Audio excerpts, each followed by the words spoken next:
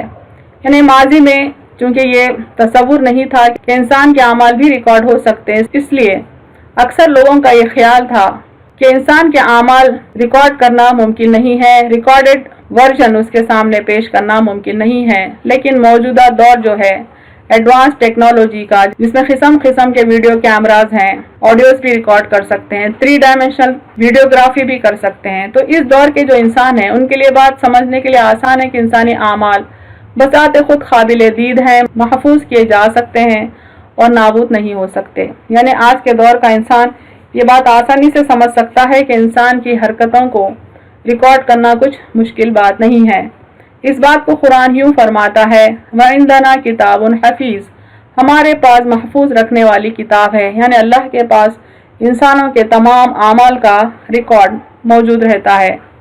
ابن کثیر لکھتے ہیں جس دن تمام عمر یعنی تمام زندگی کے برے بھلے سب کام سامنے رکھ دیے جائیں گے، نیکیوں کو دیکھ کر خوشی ہوگی اور انسان برائیوں پر نظر ڈال کر دانت پیسے گا اور حسرت و افسوس کرے گا اور چاہے گا کہ میں ان سے کوسوں دور رہتا اور پرے ہی پرے رہتا. یعنی جب انسان کو اچھے اور برے اعمال دونوں بتا دیے جائیں گے تو نیکیوں کو دیکھ کر تو وہ خوش ہوگا، لیکن اپنے برائیوں کو دیکھ کر وہ پریشان ہوگا، حسرت کرے گا، افسوس کرے گا اور آرزو کرے گا کہ کاش اس کے اور اس کے اعمال کے بیچ کوسوں فاصلہ ہوتا. قرآن نے اور جگہ فرمایا یُنَبَّأُ الْإِنسَانُ يَوْمَئِذٍ بِمَا قَدَّمَ وَأَخَّرَ، اس دن انسان کو بتا دیا جائے گا کہ وہ کیا لایا اور کیا چھوڑا آیا. یعنی انسان نے اپنی زندگی میں جو کچھ کیا، یعنی اس کے اعمال کا جو ایفیکٹ اس کی زندگی میں رہا وہ بھی ریکارڈڈ ہے، اور وہ دنیا سے گزرنے کے بعد بھی جو اس کے اعمال کے کانسیکوینسز رہتے ہیں، نتائج رہتے ہیں، چاہے کہ وہ اچھے ہوں یا برے ہوں، وہ بھی اس کے اعمال نامے میں ریکارڈ کیے جاتے ہیں. تمام اعمال اس کے سامنے پیش کر دیے جائیں گے، سب گزری ہوئی باتیں اس دن پیش کر دی جائیں گی. شیطان جو اس کے ساتھ دنیا میں رہتا تھا اور اسے برائیوں پر اکساتا تھا، اس سے بھی اس دن بیزاری کرے گا اور کہے گا کیا اچھا ہوتا کہ اے شیطان میرے اور تیرے درمیان مشرق و مغرب کا فاصلہ ہوتا، وہ تو بڑا برا ساتھی ہے.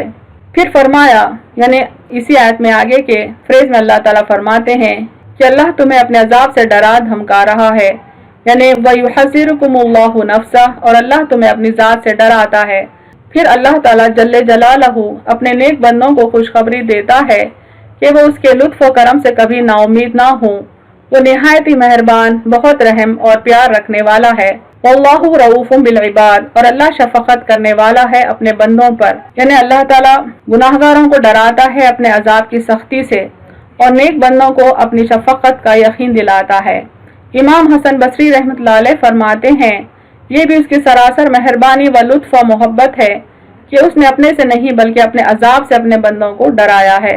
یہ بھی مطلب ہے کہ اللہ اپنے بندوں پر رحیم ہے. بندوں کو بھی چاہیے کہ صراط مستقیم سے قدم نہ ہٹائیں، دین پاک کو نہ چھوڑیں، رسول کریم صلی اللہ علیہ وسلم کی فرما برداری سے منہ نہ موڑیں. یعنی اللہ تعالیٰ نافرمانوں کو تو اپنے عذاب سے ڈراتا ہے اور فرما برداروں کو اپنے رحم کا، اپنی شفقت کا یقین دلاتا ہے. اہم نکات دیکھیں اس تفسیر کے.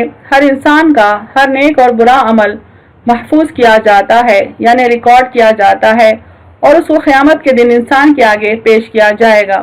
اپنے اعمال کو دیکھ کر انسان خواہش کرے گا کہ کاش اس کے اور اس کے اعمال کے بیچ طویل فاصلہ ہوتا.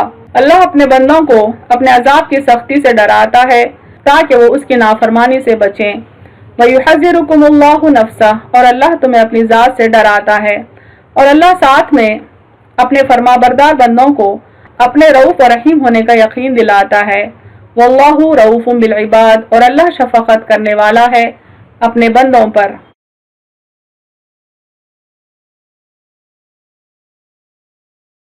وآخر دعوانا ان الحمد للہ رب العالمین.